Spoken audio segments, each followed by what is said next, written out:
নমস্কার। আজকের আমাদের এই চাটুর্যে পরিবারের কথার কোলাজের সান্ধ্য আসরে সবাইকে সাদর অভ্যর্থনা জানিয়ে শুরু করছি আমার আজকের আলোচনা। কদিন ধরে দিল্লিতে ঘটে গেল একটা বিরাট আন্দোলন।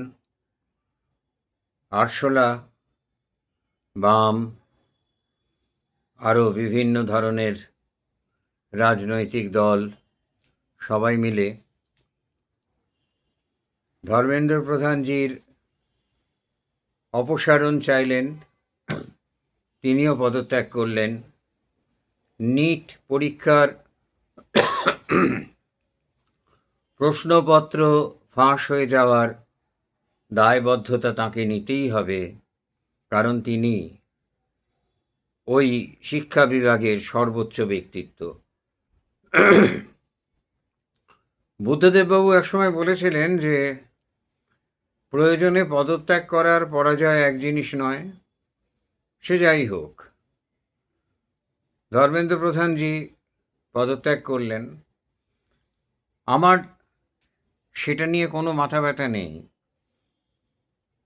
তিনি পদত্যাগ করেছেন, সেটা তাদের দলীয় সিদ্ধান্ত, সেটা অনেক বড় বড় লোকেদের সিদ্ধান্ত। আমার মতো ক্ষুদ্রাতি ক্ষুদ্র মানুষ সেই ব্যাপারে কথা বলার ধৃষ্টতা থাকাই উচিত না, আমি বলছি না।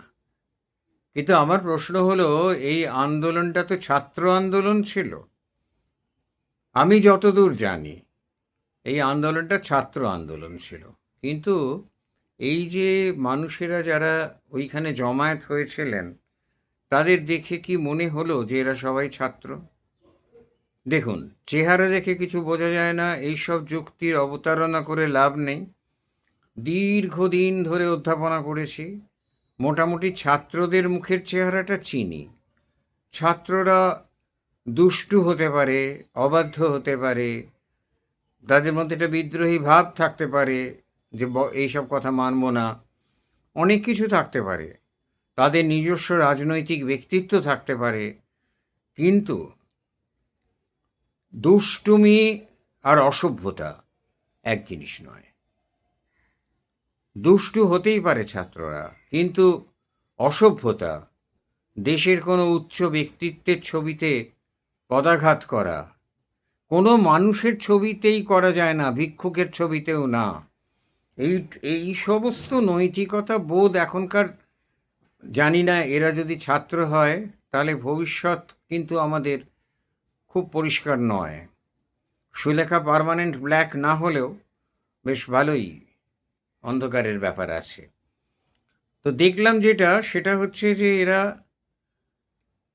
এদের সঙ্গে এসে যোগ দিলেন যারা নামি দামি কতদূর আমি জানি না, সিনেমা করেন, সিনেমা করলে রূপলি পর্দার একটা মোহ আছে, ফলে ওই স্ক্রিনের মধ্যে দেখতে পেলে লোকে তাদের ভাবে অন্য জগতের প্রাণী, তাদের নিয়ে একটা শোরগোল, চেঁচামেচি, ভালো লাগা একটা তো তৈরি হয়, তাদের নিয়ে অনেক কথা বলা হয়। সুতরাং তারা কতদূর, মানে সেই হিসেবে তারা পরিচিত মানুষ, পরিচিত মুখ, নামী ব্যক্তিত্ব। কিন্তু তা মহান মহৎ এসব কিছু বলছি না আমি, তারা মহান হতেই পারেন, তাদের রাজনীতিতে আসার অধিকারও আছে। কিন্তু কোনো লোক সিনেমা করছেন বলেই যে তিনি বিরাটভাবে সব কিছু বলার অধিকার তার এসে গেল তা কিন্তু নয়, যে তার মুখটা পরিচিত বলে সব কিছু বলার অধিকার তার এসে গেল তা কিন্তু নয়। তার মুখ পরিচিত মুখ, অনেক অনেক অনেক বৈজ্ঞানিক আছেন দেশে, নাম করা করা বৈজ্ঞানিক আছেন, নাম করা করা ডাক্তার আছেন, তারা লাইমলাইটে আসেন না। ফলে তারা কি বুদ্ধিজীবী নন? তাদের বলার অধিকার নেই? শুধুমাত্র যারা লাইমলাইটে আসেন, যাদের ছবি চলচ্চিত্র দেখা যায়, তারাই শেষ কথা বলবেন? জানি না, এখন অন্তত সেই ধরনের বিষয়টাই চলছে। কিন্তু আমার একটা প্রশ্ন আছে, এই দেশটা যদি স্ট্যালিনের দেশ হতো, যে বামপন্থীরা এই আন্দোলনে যোগ দিয়ে শেষ মুহূর্তে এই আন্দোলনের মাথাটা গলিয়ে দিয়ে এখন বলতে চাইছেন এই এই জয়টা যেন তাদেরও জয়, এইভাবে একটা বিষয়টাকে উপস্থাপনা করতে চাইছেন, সেই বামপন্থীদের মন যেখানে পড়ে আছে, সেই জায়গাটার কথা বলি, তারা যদি সেই বামপন্থীরা যদি সেটা যদি স্ট্যালিনের দেশ হতো, লেনিনের দেশ হতো, পলপটের দেশ হতো, সে গুয়েভেরা, ফিদেল কাস্ত্রো পারতেন, তারা এইভাবে তারা বিরোধী হতেই পারতেন, সেখানেও তারা না হয় বিরোধীর ভূমিকাই পালন করলেন, কিন্তু পারতেন কি এইভাবে ছবিতে সিগারেট দিয়ে অগ্নিসংযোগ করতে? পারতেন কি ছবির মুখে পদাঘাত করতে? পারতেন না। পারতেন কি দেশ বিরোধী স্লোগান দিতে? পারতেন কি দল বিরোধী স্লোগান দিতে? পারতেন না। দেশের, দলের, জাতির বিরুদ্ধে যে মতবাদ দেশকে শাসন করছে, সেই মতবাদের বিরুদ্ধে গিয়ে একটা স্লোগান কি সেখানে দেয়া যেত?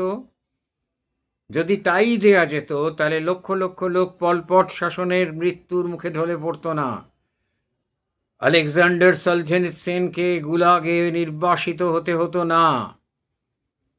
তাহলে সেই তারা কি পারতেন? নাকি এটা সর্বংসহ ভারতবর্ষ, এখানে অত্যন্ত সহজে নিজেকে বিদ্রোহী মহাবিপ্লবী পরিণত করা যায়? সত্যিকারের মহাবিপ্লবী রাসবিহারী বসুর বাড়িতে শুনলাম, যাকে সে আর বলবো না, তো এই তৃণমূল আমলে হয়েছিল। পারতেন তারা?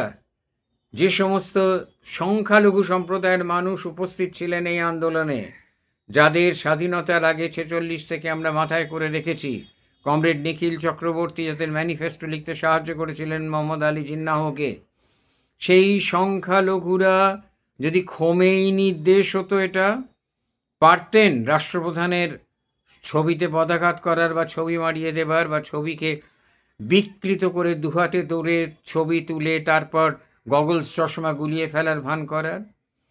যদি এই এই এই দেশটা যদি সাদ্দামের দেশ হতো, পারতেন তারা করতে? হ্যাঁ, সেখানেও বিপ্লব হয়েছে, কিন্তু এই যে যে জিনিসটা আমরা দেখলাম, সেটা করার অধিকার কি মানুষের ছিল? যারা করেছিল তাদের কি পরিণতি হয়েছে আমরা জানি না। আমরা জানি না লেনিনের আমলে শুদ্ধিকরণ বলে কত লোককে মারা হয়েছে। আমরা জানি না খোমেনি কত লোককে কতল করেছেন। আমরা জানি না সাদ্দামের বন্দুকের সামনে কত লোককে দাঁড়াতে হয়েছে। আর এই দেশটা শুধু ভারতবর্ষ, পৃথিবীর বৃহত্তম ধর্মশালা এবং পৃথিবীর সবথেকে সর্বংসহ ধর্ম হিন্দুদের দেশ বলেই কি যত অত্যাচার এই দেশের সঙ্গে করা যায়, যত অনাচার এই দেশের সঙ্গে করা যায়, শুধুমাত্র দেশটা হিন্দুদের বলে? ছোটবেলায় কোন ক্লাসে এখন মনে নেই, শেষের দিকে স্কুলের একটা অঙ্ক শিখেছিলাম, পারমুটেশন কম্বিনেশন। সেই অঙ্কটাতে একটা আমাদের অঙ্কের মাস্টারমশাই রঞ্জিতবাবু একটা বানান দিয়ে পারমুটেশন কম্বিনেশন বুঝিয়েছিলেন। বানানটা হলো অ্যাসাসিনেশন, ASSASSINATION। বানানটাকে মনে রাখার জন্য স্যার একটা সুন্দর কবিতা বলেছিলেন, গদ্ধে পর গদ্ধে উস পর হাম উস পর নেশন। এই দুটো গাধা, এই গাধা কারা আমি বলবো না, বলা আমার তো প্রাণের ভয় আছে, কেউ কোথায় ধরে ঠেঙিয়ে দেবে, আমি কিনজীবী বৃদ্ধ রাস্তায় পড়ে থাকবো, সে ঠিক কথা না। তো এই গাদ্ধে পর গদ্ধে উস পর হাম, হাম আমরা তো সবসময়ই বলির পাঁঠা, আমাদের ওপর দিয়েই তো সেই সকলেই তাদের সৌধ তৈরি করে, সকলেই প্রাসাদ নির্মাণ করে, আমরা তো সোপান মাত্র। গদ্ধে পর গদ্ধে উস পর হাম উস পর নেশন, NATION, উস পর নেশন। তাহলে এই জিনিসটা দেখতে দেখতে মনে হচ্ছিল, ওই আন্দোলন দেখতে দেখতে মনে হচ্ছিল, আমি কারুর দিকে ইঙ্গিত করে বলছি না, বারে বারে বলছি, বারে বারে বলছি, গাদ্ধে কারুর দিকে ইঙ্গিত করে বলিনি, হাম কারুর দিকে ইঙ্গিত করে বলিনি, শুধু বলছি। আর এই শব্দটার অর্থের দিকে কিন্তু ইঙ্গিত করছি। এই শব্দটার অর্থ হলো গুপ্ত হত্যা, অ্যাসাসিনেশন। আজ কি আমাদের এই দেশের গণতন্ত্রকে, আমাদের এই দেশের সার্বভৌমত্বকে গুপ্ত হত্যা করার জন্যে, পেছন থেকে ছুরি মারার জন্যে একদল লোক তৈরি নেই? উস পর হাম, গদ্ধে পর গদ্ধে উস পর হাম উস পর নেশন। নমস্কার।